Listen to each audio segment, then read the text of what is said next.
Bom dia, irmãos. Que bênção. Deus preparou um dia tão bonito, né? Mas a beleza do dia não é o sol lá fora, mas é a sua presença aqui, né? Então, o dia é bonito porque você está aqui e nós estamos juntos adorando o nosso Deus. E a irmã Regiara pediu que eu desse um recado a vocês. Nós temos lá, no dia 22 de setembro, o Chá da Primavera. E nós temos convites lá que você pode levar para convidar uma das suas amigas, ou todas as suas amigas, né, para esse dia. Então, pegue o convite, leve, compartilhe. Ao final, o que nós queremos é que pessoas sejam abençoadas por Deus, não é? Eu sei que vai ter a bênção do comes e bebes, mas a maior bênção é o próprio Deus, que nós poderemos aqui viver e usufruir de um momento de comunhão com Ele, com a sua palavra. E também, como é o chá da primavera, todo chá da primavera tem chá. Tem bolo, tem pão, tem leite, né? Tem tantas coisas, né?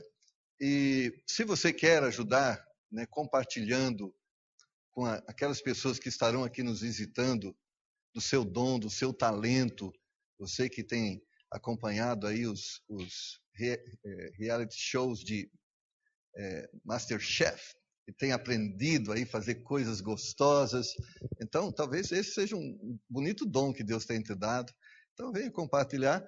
Mas aqueles que não têm o dom de fazer, mas têm o dom de comprar, que é uma bênção, né? Eles vão, eles compram coisas muito gostosas, né? Então, use o seu dom. Procura a irmã Neide. Cadê você, Neide? Está lá. Procura a irmã Neide e fala, eu vou compartilhar o meu dom de fazer ou de comprar e vou trazer alguma coisa e vai ser uma bênção, certamente, essa forma que você vai usar para servir o Senhor. Amém? Então, faça isso.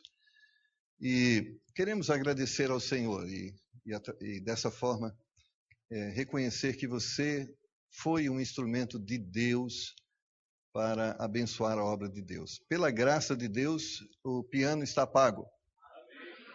Amém, irmãos? Nós alcançamos e ultrapassamos o alvo de R$7.000. Ultrapassamos. Que bênção, louvado seja Deus. E foi bênção também que nós estávamos preocupados. Às vezes nós temos tantas campanhas, né? Almoço, promessa de fé, né? Piano. Eu falo assim, Deus, tenha misericórdia do seu povo, né? Mas a bênção que nós alcançamos também o alvo de promessa de fé. Que bênção. Nós não alcançamos as ofertas para o almoço, mas amém também, amém, irmãos? Nós podemos almoçar, né? E amém por aquelas pessoas que puderam contribuir com o almoço, mas o almoço foi uma bênção que foi abundante e nós almoçamos e jantamos aqui na igreja. Não foi uma bênção, irmãos? Mas a maior bênção foi a palavra de Deus. Como Deus foi gracioso conosco e usou a pessoa do pastor Infante para nos abençoar. Que tesouros de conhecimento preciosos recebemos do Senhor. Então, vamos transformar tudo isso em prática cristã, a fim de que o nome do Senhor possa ser glorificado. Amém, irmãos? Amém? Graças a Deus. Olhe para Dona Elíria. Dona Elíria não está bem hoje. Então, ore por ela, tá bom? E ore também para os outros irmãos que precisam igualmente da graça divina. Mas nessa manhã eu gostaria que você abrisse a palavra de Deus no Evangelho de Lucas, no capítulo de número 10. Eu já quero de antemão te avisar que essa mensagem vai ser uma bênção para você, pode ter certeza disso, viu? Agora, infelizmente, eu não vou conseguir concluí-la de manhã, você vai ter que voltar de noite para usufruir de todo esse aprendizado que a Bíblia nos proporciona. E eu faço isso pela fé, não é confiado em mim, não, é na graça divina, do poder do Espírito Santo. Ao final, o alicerce em que nós estamos sendo erguidos se chama Jesus Cristo. É sobre Ele. Não é sobre o pastor. Não é sobre a igreja. É sobre Ele. É sobre Ele que nós queremos falar nessa noite. E vamos ler a palavra de Deus. Marcos, capítulo de número 10, versos de número 17 a 30. E pondo-se a caminho, correu para ele um homem, o qual se ajoelhou diante dele. Ele perguntou: bom mestre, que farei para herdar a vida eterna? E Jesus lhe disse: por que me chamas bom? Ninguém há bom senão um, que é Deus. Tu sabes os mandamentos: não adulterarás, não matarás, não furtarás, não dirás falso testemunho, não defraudarás alguém, honra teu pai e tua mãe. Ele, porém, respondendo, lhe disse: mestre, tudo isso tenho guardado desde a minha mocidade. E Jesus, olhando para ele, o amou e lhe disse: falta-te uma coisa. Vai, vende tudo quanto tens e dá aos pobres, e terás um tesouro no céu. E vem, toma a cruz e segue-me. Mas ele, pesaroso desta palavra, retirou-se triste, porque possuía muitas propriedades. Então Jesus, olhando em redor, disse aos seus discípulos: quão dificilmente entrarão no reino de Deus os que têm riquezas. E os discípulos se admiraram dessas suas palavras, mas Jesus, tornando a falar, disse-lhe: filhos, quão difícil é para os que confiam nas riquezas entrar no reino de Deus. É mais fácil passar um camelo pelo fundo de uma agulha do que entrar um rico no reino de Deus. E eles se admiraram ainda mais, dizendo entre si: quem poderá, pois, salvar-se? Jesus, porém, olhando para eles, disse: para os homens é impossível, mas não para Deus, porque para Deus todas as coisas são possíveis. E Pedro começou a dizer-lhe: eis que nós tudo deixamos e te seguimos. E Jesus, respondendo, disse: em verdade vos digo que ninguém há que tenha deixado casa, ou irmãos, ou irmãs, ou pai, ou mãe, ou mulher, ou filhos, ou campos, por amor de mim e do Evangelho, que não receba 100 vezes tanto, já nesse tempo, em casas, e irmãos, e irmãs, e mães, e filhos, e campos, com perseguições, e no século futuro a vida eterna. Vamos orar. Pai, tenha misericórdia de nós, e revele a nós a tua verdade, a tua palavra, e ajuda-nos a entendermos a forma como temos vivido, e se a temos vivido de uma forma contrária à sua palavra, faz-nos conhecer e viver os teus caminhos. É a nossa oração, em nome de Jesus. Amém. Poder sentar, irmãos. Eu creio que essa palavra é muito importante, porque ela trata de um assunto muito importante: a salvação. Eu creio que se eu perguntasse aqui a você: você está interessado em salvação? Você está interessado em salvação da sua alma? Você está interessado em vida eterna? Eu creio que sim. Eu creio que se você está aqui é porque você está preocupado com isso. E gostaria de resolver esse problema, né? Porque eu creio que eu, você, todos nós queremos adentrar a vida eterna. E a vida eterna com Cristo. Não queremos a morte eterna, não queremos o inferno, não queremos o lago de fogo, queremos o perdão dos nossos pecados e a vida eterna. Amém? Então eu creio que esse assunto lhe interessa.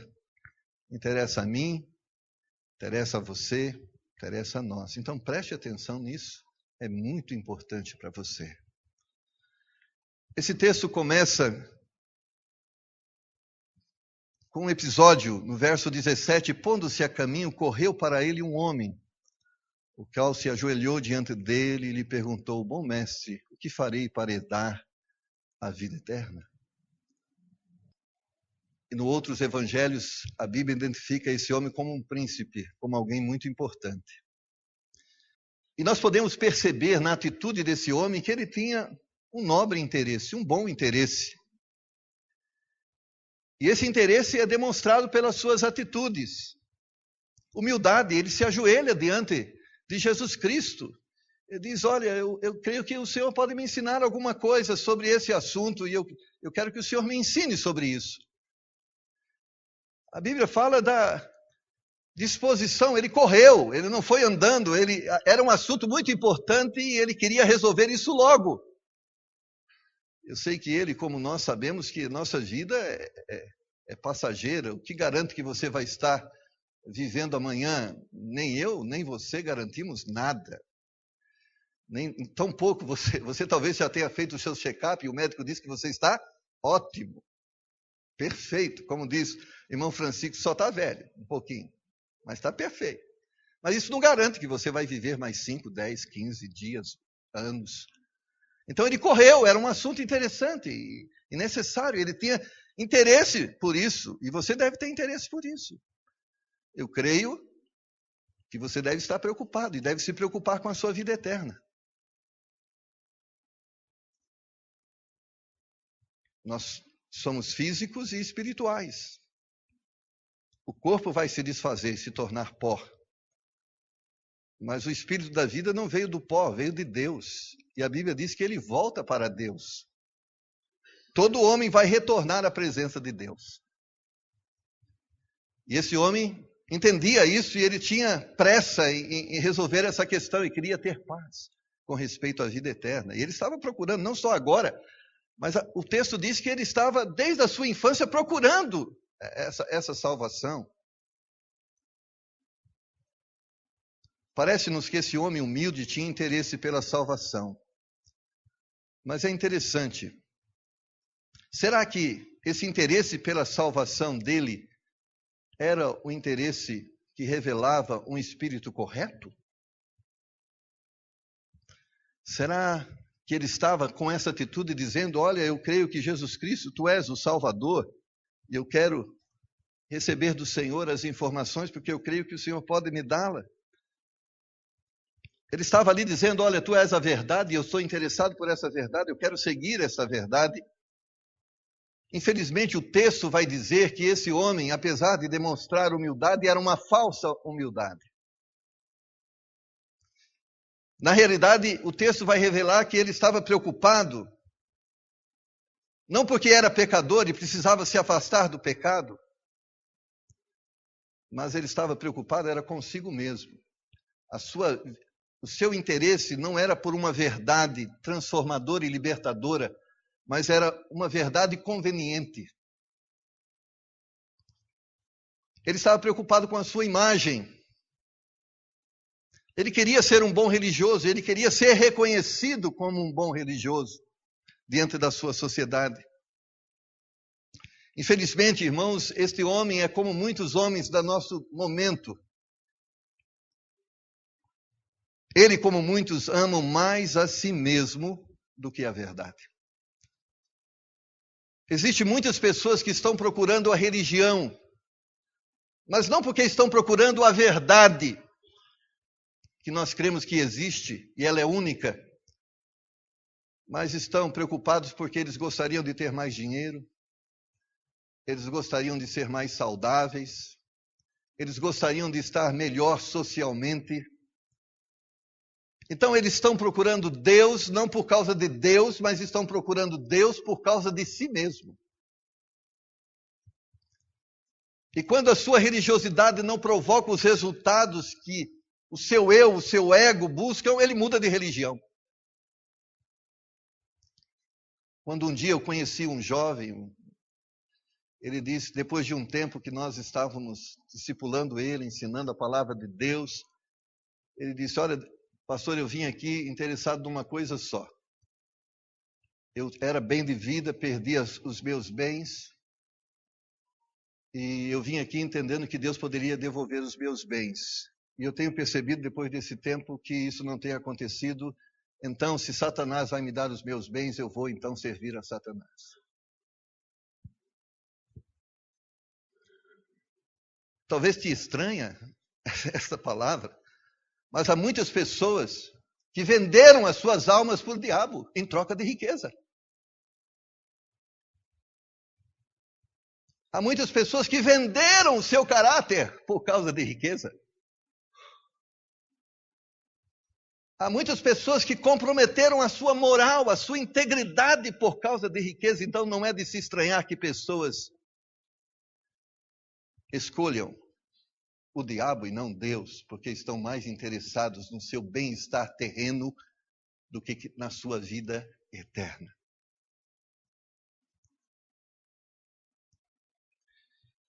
Há muitas pessoas que estão mais preocupadas no seu beneficiamento próprio do que entendendo a questão do reino de Deus e do amor de Deus pelas almas perdidas. Jesus vai explicar isso, e nós vamos claramente perceber através desse texto de Marcos capítulo 10, no verso 18 ele diz, e Jesus lhe disse, por que me chamas bom? Ninguém é bom senão um, que é Deus. Parece-nos estranho essa afirmação. Jesus não estava dizendo que ele não era bom. Porque se só Deus é bom, ele era bom também, porque Jesus é Deus. Mas o que Jesus queria dizer com isso? Ele estava interessado na salvação daquele homem. E para a salvação era importante ele entender isso. Jesus estava afirmando que por mais que procuramos fazer o que é certo através da nossa capacidade, vamos nos frustrar. Aquele homem estava vendo Jesus como um bom homem. E Jesus estava dizendo, não existe homem bom.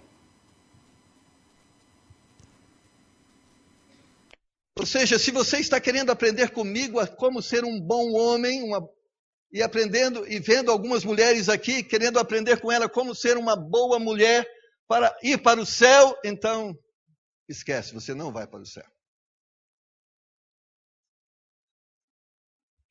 A Bíblia diz que não há um justo nenhum sequer.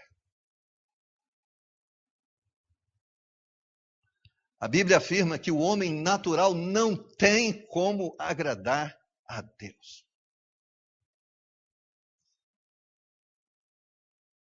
Então Jesus estava ajudando aquela pessoa. Você acha que em sendo bom você vai para o céu? Eu quero dizer para você, não existe um homem na terra bom. Então esquece, se é por bondade que você almeja a eternidade, você já está no inferno.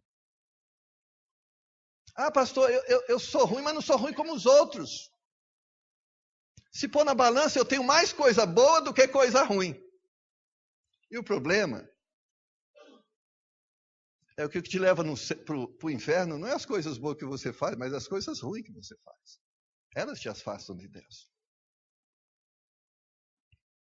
Jesus estava mostrando aquele homem. Lembra da pergunta a ele? O que eu preciso fazer para herdar a vida eterna? Verso 19, ele diz, tu sabes os mandamentos, ele quer que o homem entenda sobre isso. Tu sabes os mandamentos, não adulterarás, não matarás, não furtarás, não dirás falso testemunho, não defraudarás alguém, honra o teu pai e a tua mãe. Agora ele vai para um outro momento. Ele já explicou lá, bom não existe ninguém. Mas não é que ele quer insistir no ser bom, ele quer ensinar uma outra coisa. Olha o que ele respondendo. Ele, porém, respondendo, lhe disse, mestre, tudo isso tenho guardado desde a minha mocidade. Ele está dizendo, olha, eu vou na igreja desde pequenininho. Eu tenho procurado ler a Bíblia e tudo que a Bíblia diz eu tenho procurado obedecer. Será que isso não é um bom testemunho de que eu realmente estou interessado no céu?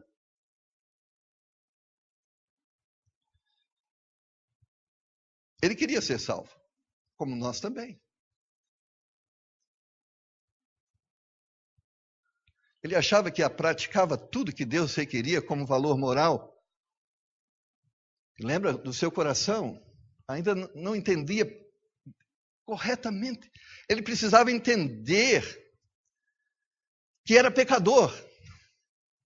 Ele não estava entendendo ainda, olha, o Senhor diz, o que o Senhor quer que eu faça para que eu vou para o céu? É isso, eu já faço, opa, então já estou no céu. É só isso para ir para o céu? Eu não mato, eu não roubo ninguém, não adulterei, tenho procurado viver uma vida de integridade. Ele ainda não entendeu que era pecador. Ele era um bom religioso? Muito bom religioso. Mas olha, a próxima fase.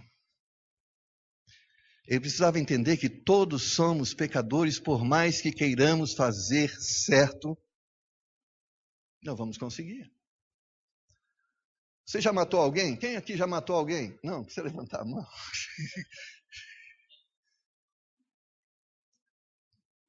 Você já desejou que algumas pessoas estivessem mortas? Por exemplo, eu não vou falar nenhum candidato, senão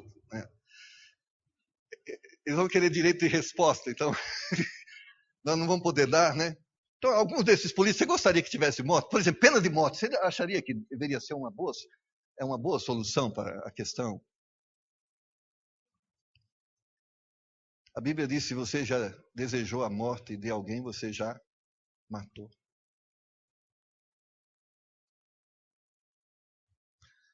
Ou seja, nem precisa matar se você só desejou o mal de uma pessoa.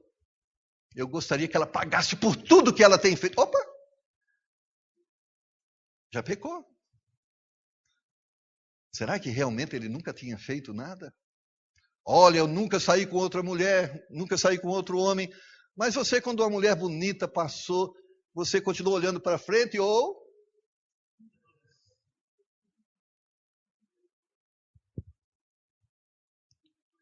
A Bíblia diz que quando nós já olhamos e desejamos uma pessoa do sexo oposto por qualquer tipo de admiração, você já pecou. Mas aquele homem não entendia isso. Mas Jesus queria que ele entendesse ainda alguma coisa. Ele o confrontou com Deuteronômio, capítulo 6, versículo 5. Deuteronômio 6,5 diz: amarás o Senhor teu Deus de todo o teu coração, de toda a tua alma, de todo o seu entendimento.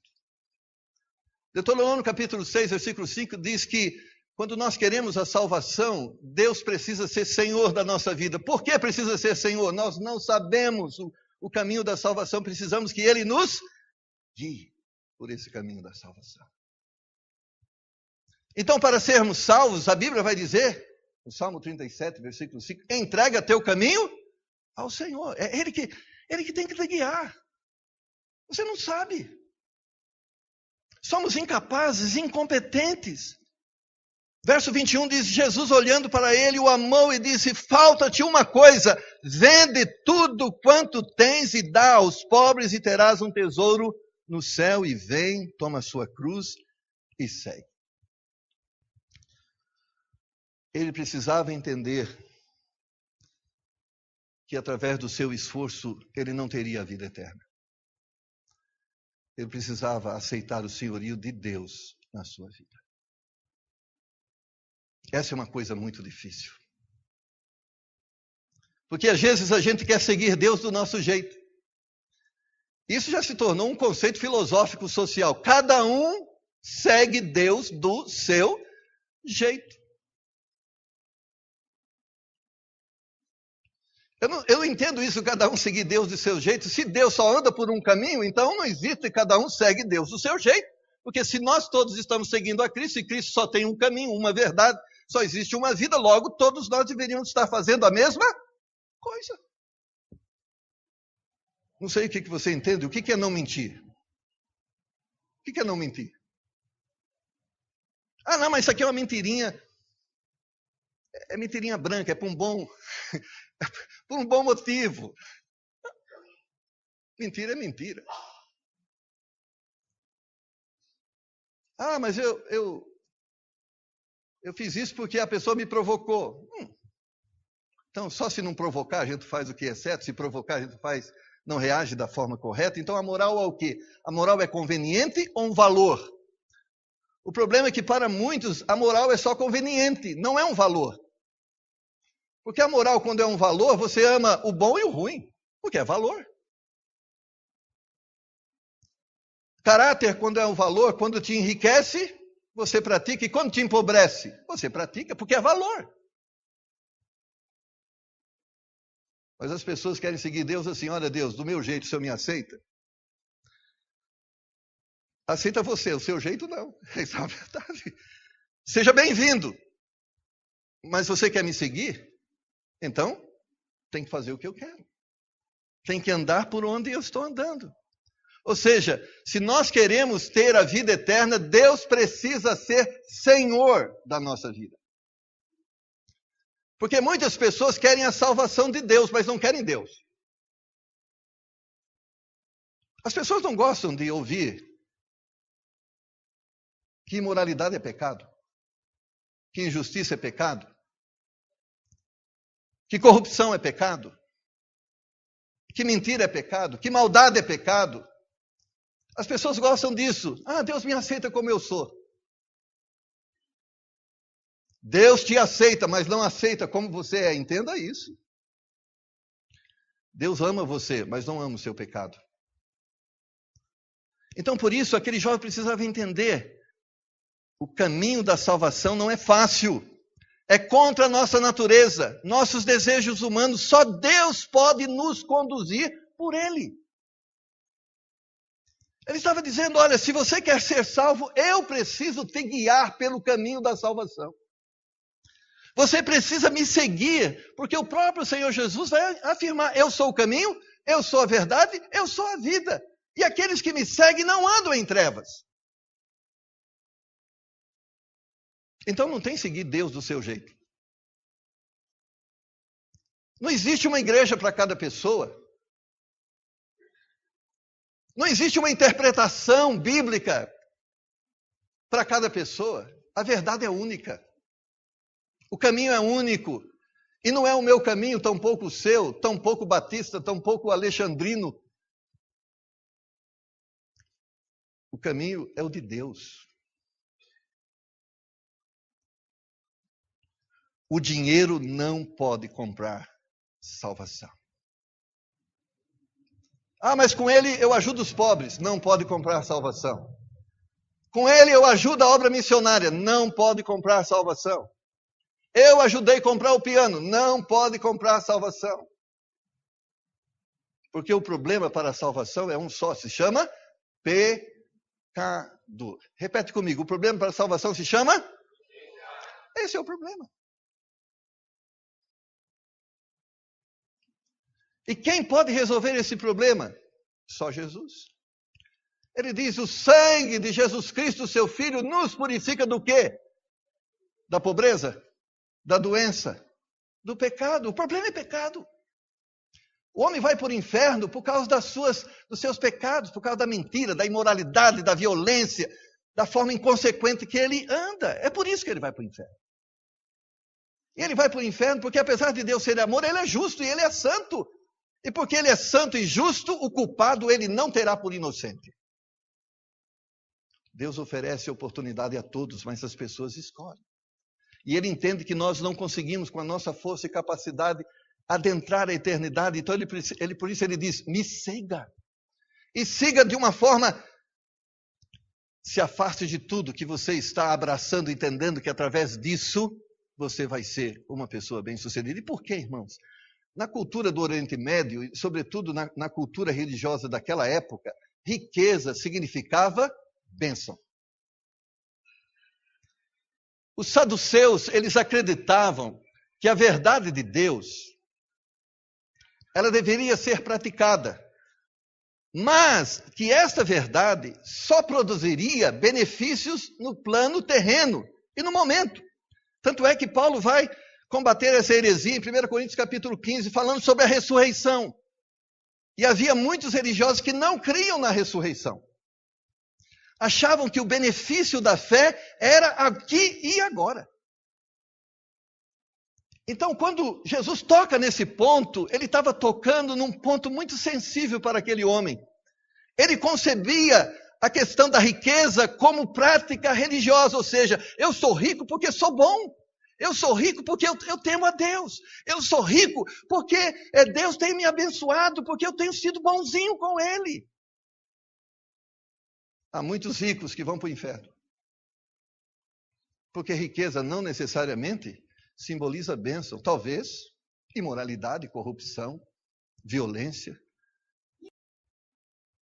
Mas ele, verso 22, pesaroso dessa palavra, retirou-se triste porque possuía muitas. É difícil seguir a Cristo, porque só existe uma verdade e você vai ter que abrir mão daquilo que você entende sobre verdade e aceitar a verdade dele. Nós cremos que a palavra de Deus é a verdade, amém? Então você vai ter que crer nessa palavra como verdade e vai ter que buscá-lo através desta verdade. Isso é difícil para nós. Porque nós somos criados com uma certa influência religiosa, uma certa influência de formas religiosas e de crendices. E como é difícil se libertar disso. Eu nem quero ridicularizar as pessoas na sua fé. Elas criam naquilo. Elas entendiam daquela forma. Por isso Jesus vai dizer, conhecereis a verdade e a verdade vos libertará. Porque o que vai nos libertar é a verdade. E qual a verdade? A minha? A sua?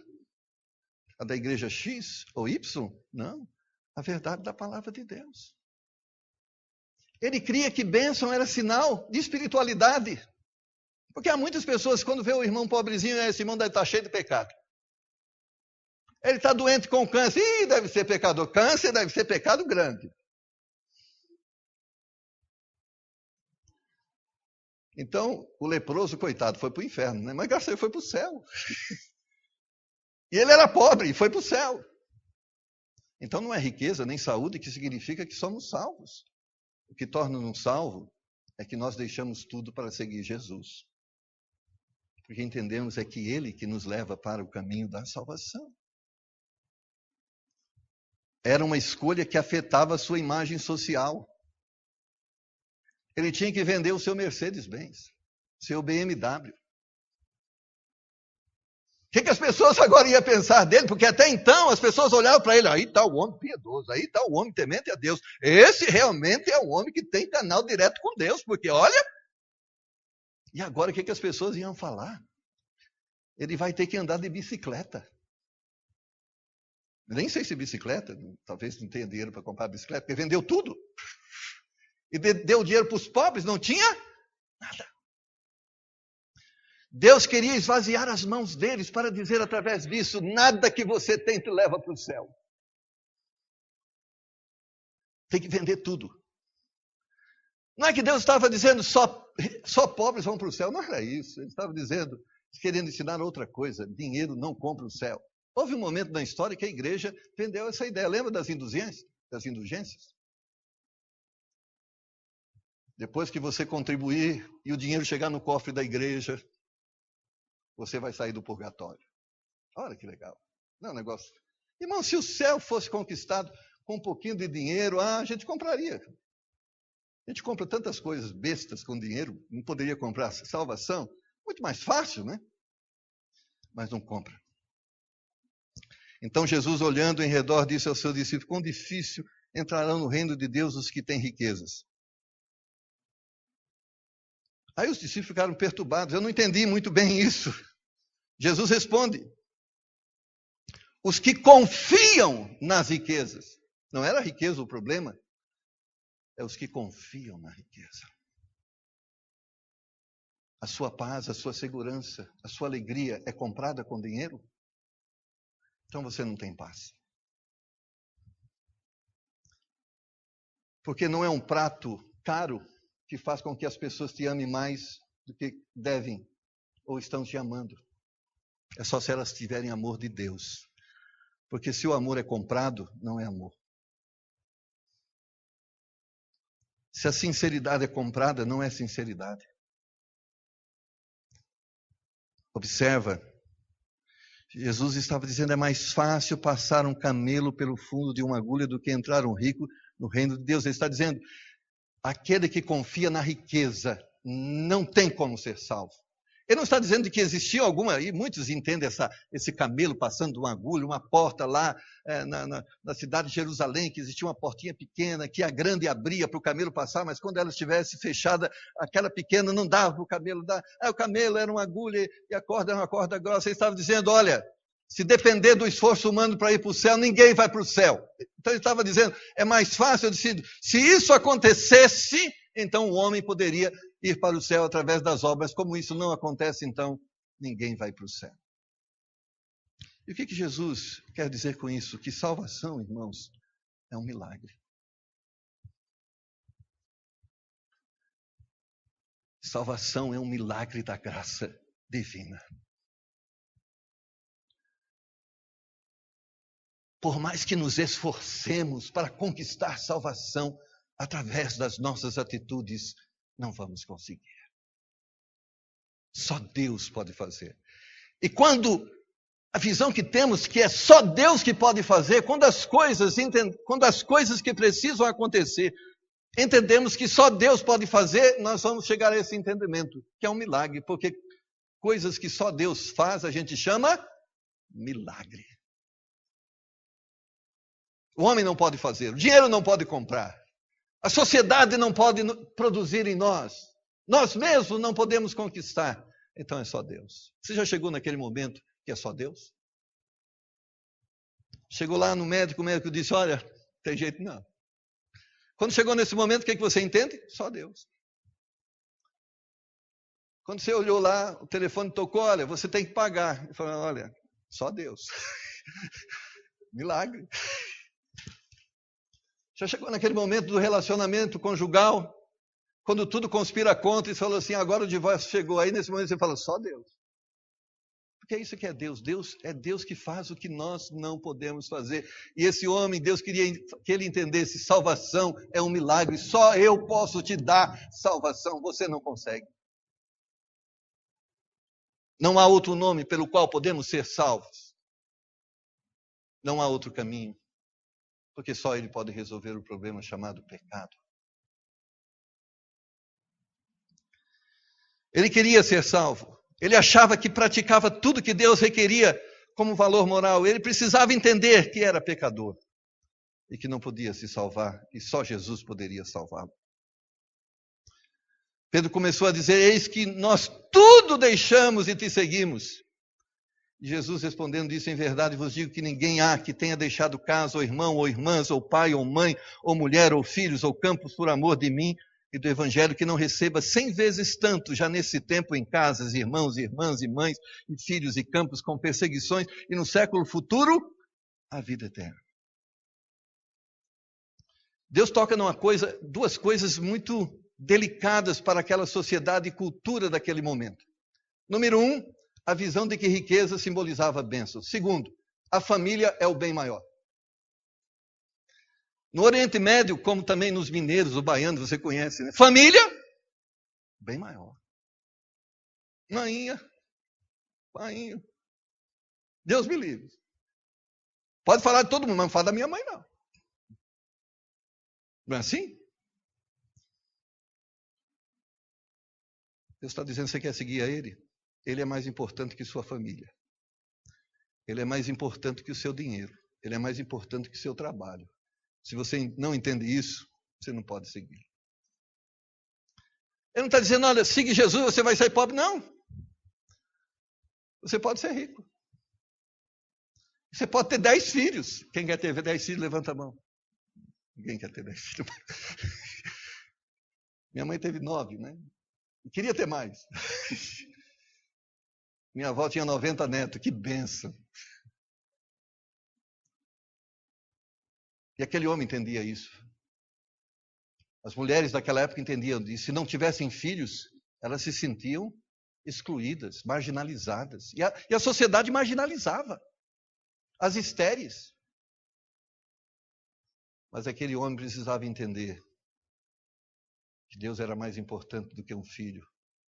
Deus era mais importante do que o marido, do que a esposa, do que o trabalho, do que o dinheiro. E se o homem não estivesse disposto a reconhecer e a praticar o primeiro mandamento, amarás o Senhor teu Deus de todo o teu coração, de toda a tua alma, ou seja, sem parcialidade, de uma forma plena e completa, ou seja, se a mãe me pedir de servir a Deus, eu escolho servir a Deus. Se o dinheiro me impede de servir a Deus, eu queimo o dinheiro, mas não abro mão de Deus. Por quê? Ele tinha a preocupação, qual era a preocupação dele? A vida eterna.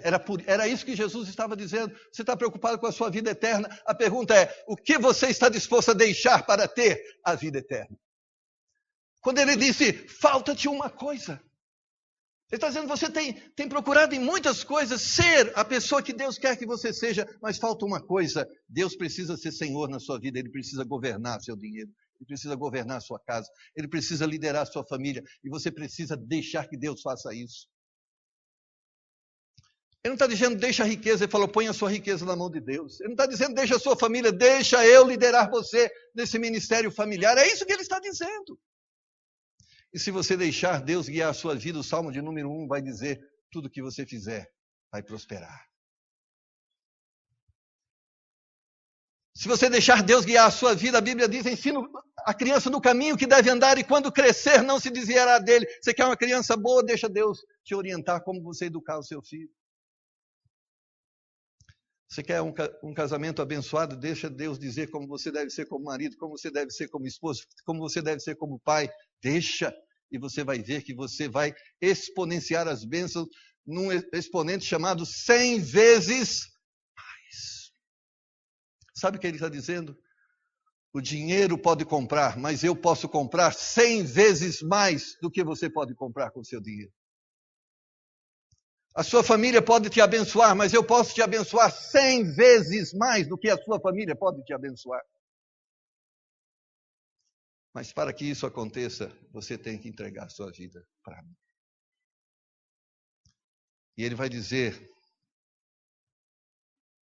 que devemos negar a nós mesmos. Tomar a cruz. Significa seguir o caminho de Jesus, que passava pela cruz. Nós precisamos passar pela cruz para sermos salvos. E a cruz significa eu sou pecador. Eu não posso me salvar, mas eu creio que Jesus tem poder para isso.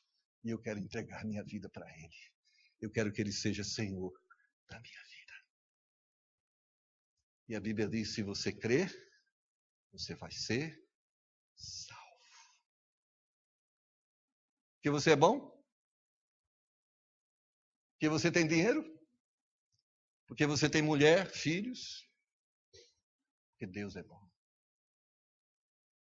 E a sua bondade permite que Ele use o sangue do seu filho para limpar os seus pecados.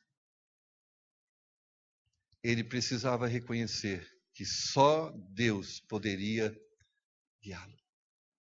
Irmão, eu quero encerrar dizendo a você, Deus precisa ser Senhor da sua vida, se você quer ser salvo.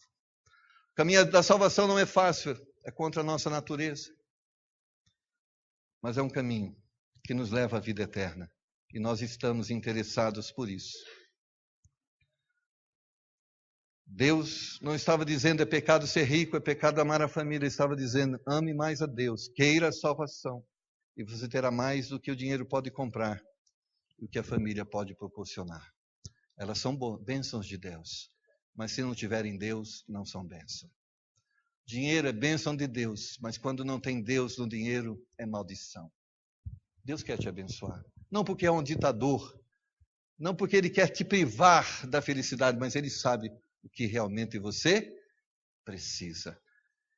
E nessa manhã Ele quer dizendo, você precisa de mais dinheiro? Você precisa de mais filho? Você precisa dele. É disso que você precisa.